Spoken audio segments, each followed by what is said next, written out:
ओम नमः शिवाय।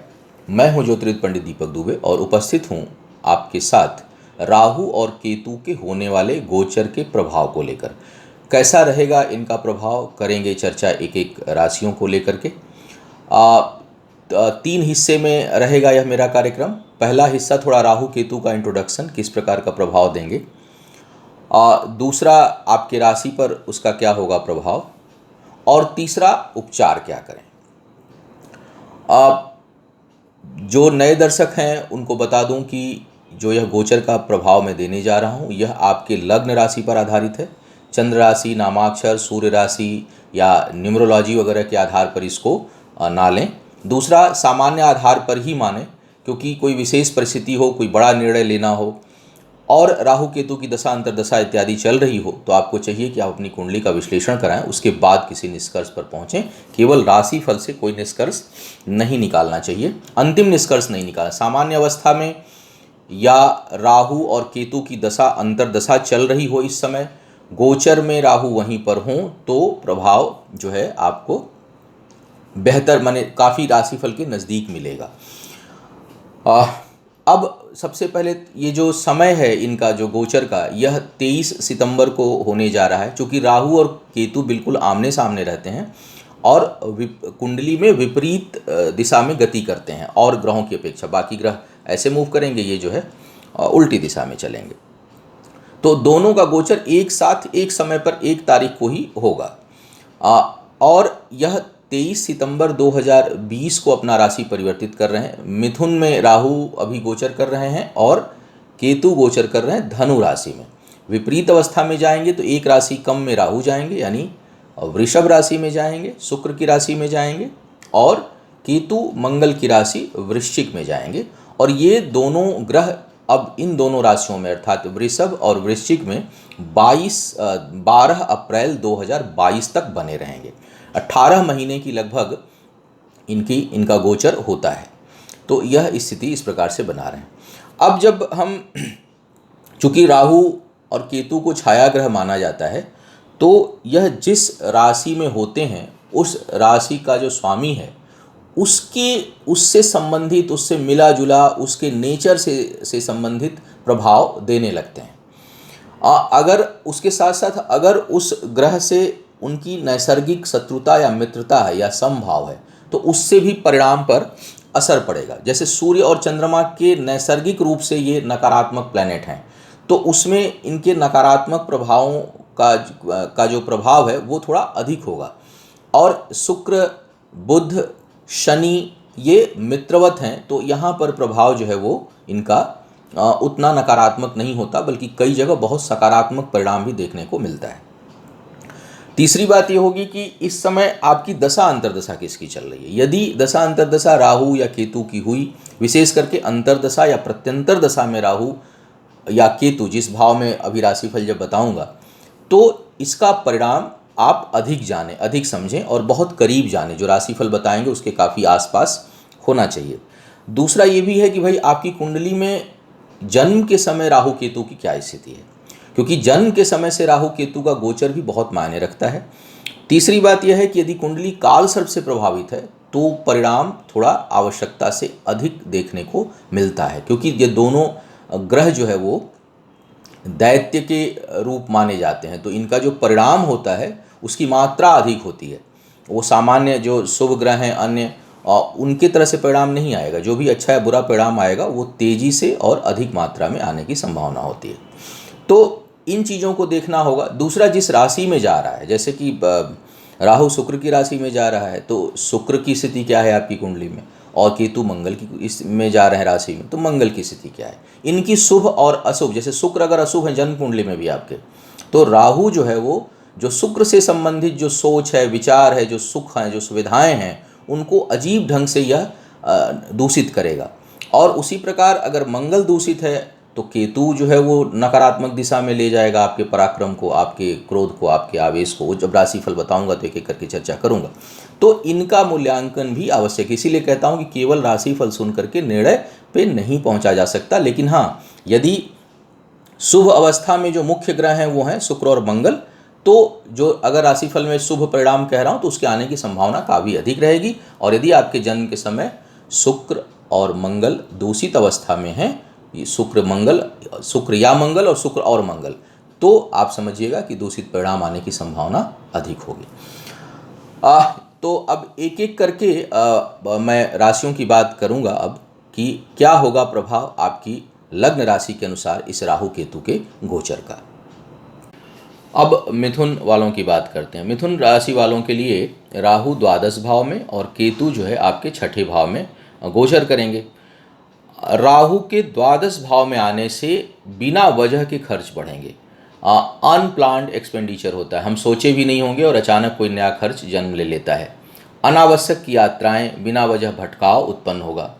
राहु जब द्वादश में होंगे तो कोई मुसीबत, कोई समस्या आने पर आपका अपना ही धन काम नहीं आ पाता। जैसे मान लीजिए आपने कहीं ऐसी जगह उसको इन्वेस्ट कर रखा है कि आप वहाँ से निकाल ना पाएँ, किसी ऐसे व्यक्ति को दे रखा है कि वो आपके टाइम पर देना, तो अपना धन काम व्यक्ति के नहीं आता किसी दुर्दिन के समय में। तो राहु का ये जो है नकारात्मक परिणाम है।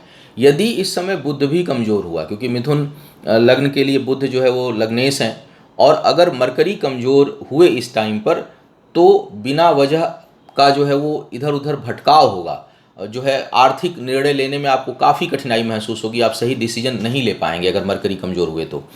और बिना योजना के आप धन खर्च करेंगे।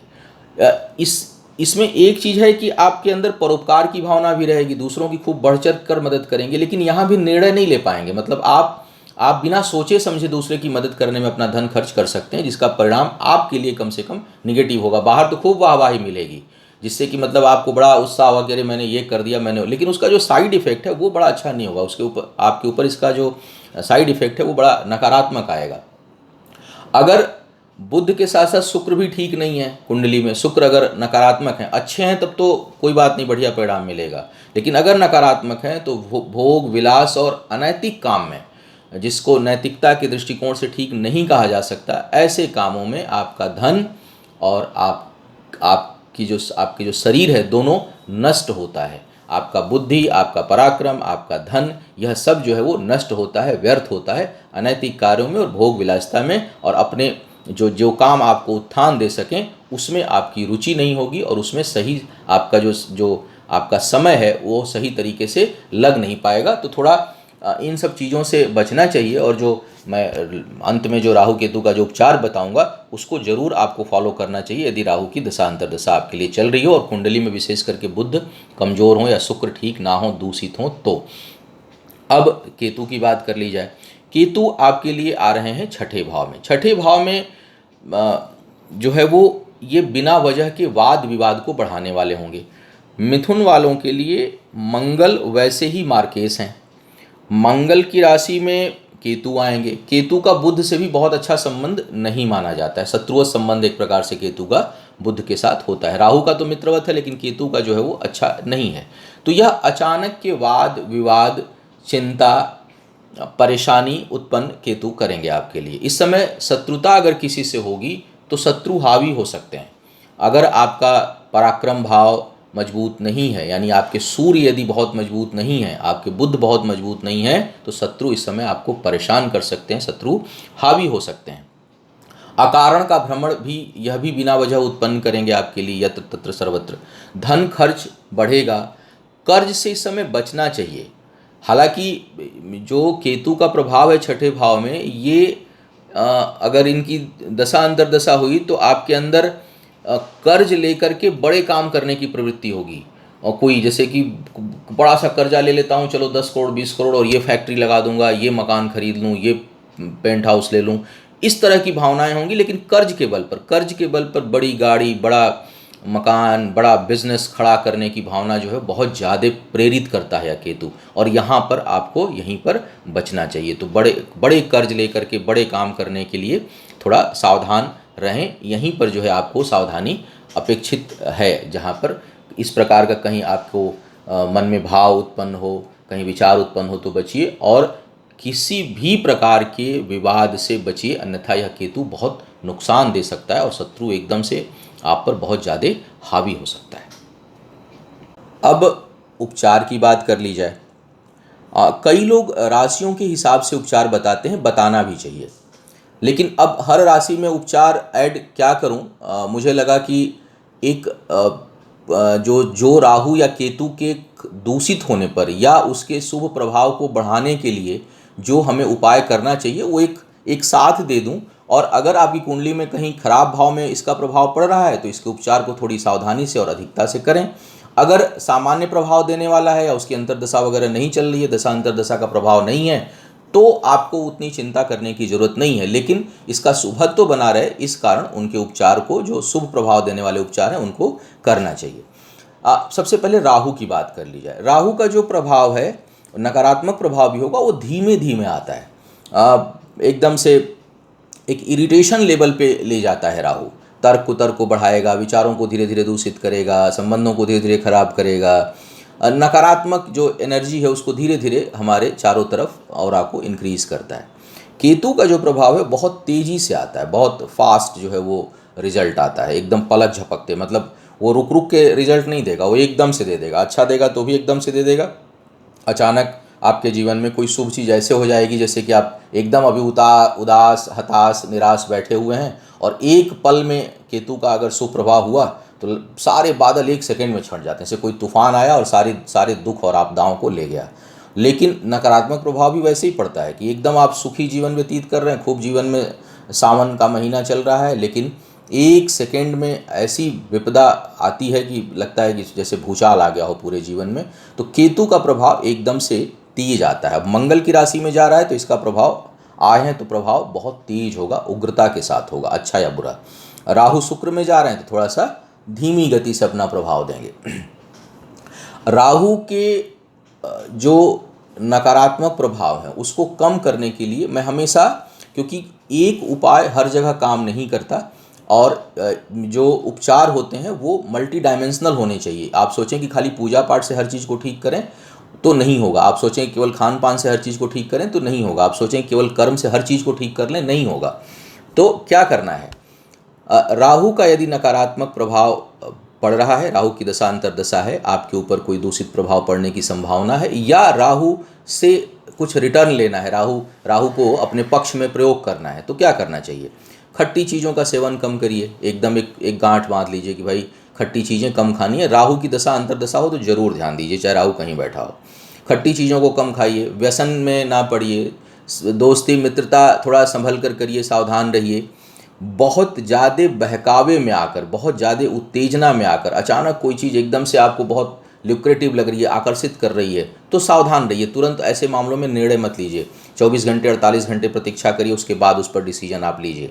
तो ये सामान्य ऐसी चीज़ें हैं जिससे कि, और जो अधिक प्रोटीन की चीज़ें हैं, जिनमें वायु तत्व अधिक होता है, जैसे मूंग है, उड़द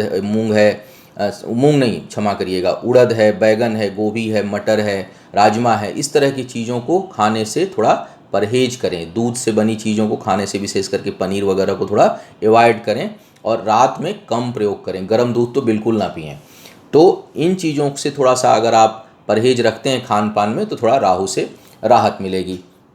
उसके साथ साथ राहु का अगर बहुत नकारात्मक, कई लोग गोमेद पहन लेते हैं। गोमेद अगर पहन सकते हैं, अगर मिथुन राशि हो और थोड़ा सा जन्म कुंडली में राहु की स्थिति को देख लें, तब धारण करें राहु की दशा अंतर्दशा में। और लेकिन अगर कर्क या सिंह राशि हो तो बिल्कुल गोमेद धारण ना करें, ध्यान रखिए। शनि के प्रभाव में भी, शनि में राहु का अंतर्दशा होगा तो गोमेद काम नहीं करेगा, बल्कि आपका काम और स्लो हो जाएगा और धीमा हो जाएगा, काम बनेगा नहीं। तो गोमेद वगैरह बहुत अच्छी स्थिति हो राहु की, जो जिस घर में बैठा उस ग्रह की बहुत अच्छी स्थिति हो तो अप्रत्याशित लाभ गोमेद दे देता है, अनप्रेडिक्टेबल लाभ दे सकता है वो। लेकिन सामान्य अवस्था में गोमेद को अवॉइड करें, बल्कि बुध की ताकत को बढ़ाएं, मरकरी के पावर को बढ़ाएं आप। और उससे क्या होगा कि आप देख लें, शुभ अशुभ परिणाम देख लें, उसके हिसाब से अगर मरकरी फ्रेंडली है आपकी कुंडली में, दूषित नहीं है, तो पन्ना धारण कर सकते हैं। हरी चीज़ों का अधिक सेवन करें। काले और भूरे रंग के चीज का प्रयोग जो है वो ना करें, कम करें। यह घटना, दुर्घटना और समस्याओं को और बढ़ाने वाला होगा, बल्कि हरे रंग और सफ़ेद रंग का प्रयोग आप चाहे पहनने में, बैठने में, कमरे में, बाहर अधिक करें। हरा रंग देखिएगा, अगर मंगल की राशि होगी तो नहीं करना चाहिए, लेकिन सामान्य अवस्था में थोड़ा, लेकिन सफ़ेद रंग किसी की भी राशि हो आप प्रयोग कर सकते हैं। तो रंगों का प्रयोग इस प्रकार करें। उसके साथ साथ राहु के लिए जो पूजा पाठ है, एक तो राहु की शांति का अनुष्ठान करा सकते हैं, राहु के मंत्रों का जप एक बार रोज नियमित दैनिक दिनचर्या में राहु केतु इत्यादि के मंत्रों का जप करने की आवश्यकता नहीं होती। तो आप एक बार उसका प्रॉपर स्वयं कर सकते हैं, तो कर डालिए उनका अनुष्ठान बैठ करके। 18,000 मंत्रों का जप राहु का सामान्य होता है, और कलयुग में 4 गुना कहा गया है, तो 18 3 14 18 चौक 72, यानी करीब करीब 72 और दशांश वगैरह मिला के करीब 80-82 हज़ार मंत्र जब चला जाता है, तो इतना मंत्र जो है वो राहु का कर सकते हैं। और उसके साथ साथ नकारात्मक प्रभाव हो, वाद विवाद, कर्ज की समस्या बढ़ा रहा हो, तो भैरव का दर्शन बहुत लाभकारी होता है। काल भैरव का दर्शन रविवार के दिन करिए या मंगलवार के दिन करिए, और दोपहर में उनको इमरती वगैरह या उड़द और गुड़ का प्रसाद चढ़ाइए। शराब वगैरह मत चढ़ाया करिए, वो नुकसान करता है और समस्याओं को और बढ़ाने वाला होता है, दरिद्रता बढ़ा देगा। कई लोग जा करके खूब भैरव मंदिर पे शराब चढ़ाते हैं, आप देखेंगे कि अक्सर ऐसे लोग दरिद्रता की ओर बढ़ते चले जाएंगे। चेहरे पर एक अजीब सी मनहूसियत शुरू हो जाएगी और आगे चल के निश्चित जो है वो नुकसान होगा, तो उससे आपको बचना चाहिए। केतु की यदि मैं बात करूं, तो केतु को ये प्रभाव में शुभता लाने के लिए बृहस्पति को मजबूत करिए, वृक्षों की सेवा करिए, बड़े बुजुर्गों की सेवा करिए, पीले रंगों का प्रयोग करिए। हालांकि देख लीजिए, अगर शुक्र की राशि हो तो पीले रंगों के प्रयोग से बचें। तुला और वृषभ वालों को पीले रंग का प्रयोग अधिक नहीं करना चाहिए। तो बृहस्पति से संबंधित चीज़ों का उपचार करना केतु के शुभता को बढ़ाएगा, क्योंकि केतु का प्रभाव अचानक आता है। कैट्स आई, लहसुनिया जिसको कहते हैं, लोग प्रयोग करते हैं केतु के दशा अंतर्दशा में, लेकिन वह तब करिए जब केतु आपकी कुंडली में बहुत शुभ अवस्था में और बृहस्पति भी अच्छी अवस्था में हो, तब जा करके आप लहसुनिया पहनेंगे। और विशेष करके इसमें भी चंद्र सूर्य की राशियों के लिए ना पहने, उनकी दशा अंतर्दशा चल रही हो तो ना पहने। शनि की दशा अंतर्दशा चल रही हो तो भी केतु का रत्न ना पहने, क्योंकि शनि केतु और शनि राहु का जो कॉम्बिनेशन है वो मांदी योग बना देता है, चीज़ें स्लो हो जाएंगी, बात बनेगी नहीं, हमेशा रुकावट आएगी। आप ट्राई करके देख लीजिएगा। तो केतु के स्थिति में जो है वो बृहस्पति से संबंधित आप जो है वो उपचार करें, दान करें। और केतु के लिए जो दान होता है वो शीशे का दान, कांच के जो बर्तन होते हैं, शीशे के बर्तन, उसको आप दान कर सकते हैं। खट्टे फलों को दान कर सकते हैं। केतु का जो कपड़ा है वो मल्टी कलर का है, जो प्रिंटेड कपड़े होते हैं, कलर है कपड़ा, वो अगर दान करना चाहें तो केतु के लिए वो अच्छा माना जाता है। कंबल का दान अच्छा माना जाता है। तो अब जाड़े का समय आएगा, आप चाहें तो दान कर सकते हैं। इसके साथ साथ केतु के प्रभाव में कमी लाने के लिए और उसके शुभ प्रभाव में वृद्धि के लिए अगर एक कोई सबसे बढ़िया उपचार है तो वो है भगवान गणेश की पूजा। नियमित गणेश जी की पूजा करिए। केतु से संबंधित कोई भी अशुभ होने की संभावना होगी, लगभग वो टल ही जाती है, मान के चलिए। तो गणेश जी की पूजा रूटीन में कर सकते हैं अगर प्रभाव कम है तो, और अगर प्रभाव अधिक होने की संभावना है तब भगवान गणेश का अनुष्ठान कराइए या करिए, वो बहुत लाभ। 1.25 लाख मंत्रों का जब खुद चाहें तो कर डालें या किसी प्रोफेशनल से अच्छे से करवा लीजिए। स्फटिक के माला पे गणेश जी की पूजा, धूप चढ़ाना, उनको पीले वस्त्र चढ़ाना, मोदक चढ़ाना, ये सब जो है वो बहुत लाभकारी होगा और केतु से संबंधित समस्याओं को दूर करेगा। एक चीज़ ध्यान रखिएगा, राहु या केतु कहीं मारक स्थिति बना रहे हों, सेहत पर बहुत विषम परिस्थिति उत्पन्न हो रही हो सेहत को लेकर के, तो राहु और केतु के पूजा और शांति के साथ साथ महामृत्युंजय अनुष्ठान कराना चाहिए। कई बार मैं लोगों को मेरे कई क्लाइंट भी हैं, जब मैं बोलता हूं तो क्या करते हैं लोग, महामृत्युंजय अनुष्ठान तुरंत करा लेंगे लेकिन राहु केतु का उपचार नहीं कराते। उनको लगता है वैसे ही इन्होंने जोड़ दिया होगा। और 1-2 ऐसी अप्रिय चीज़ें हुई हैं, क्योंकि होता क्या है कि जो मेन इन्फेक्शन है हम उसका इलाज नहीं कर रहे हैं। राहु और केतु के कारण कोई चीज़ क्रिएट हो रही है, किसी भी ग्रह के कारण कोई चीज़ क्रिएट हो रही है, तो आवश्यक होता है कि सबसे पहले हम उस ग्रह की शांति का उपचार करें, उस ग्रह की शांति का उपाय करें, उसके बाद हैवी डोज दें महामृत्युंजय का। तो फिर क्या होता है कि वो बिल्कुल लगभग 80-90% मामलों में सफलता प्राप्त हो जाती है। लेकिन मेरे परामर्श के बावजूद कई बार मैं देखता हूं कि लोग महामृत्युंजय तो सुने हुए हैं हर जगह से, तो उसको तुरंत प्राथमिकता पे करा लेंगे, लेकिन ग्रह जनित जो समस्या है उसको छोड़ देते हैं। नतीजा क्या होता है कि समस्या ज्यों की त्यों लगभग बनी रह जाती है। तो अगर सेहत से संबंधित कोई विकट परिस्थिति आने की संभावना बन रही हो तो राहु या केतु जिस ग्रह के कारण उस समय बन रहा हो वो और प्लस महामृत्युंजय कराना बहुत लाभकारी होगा आपके लिए। तो यह था उपचार और राहु केतु का राशिफल प्रभाव। उम्मीद है आपको मार्गदर्शन मिला होगा। आपका आने वाला समय शुभ हो, आयु आरोग्य और ऐश्वर्य की वृद्धि हो। इन्हीं शुभकामनाओं के साथ आपसे विदा लूंगा। पुनः मुलाकात होगी किसी नए विषय पर, तब तक के लिए मुझे आज्ञा दें। ओम नमः शिवाय।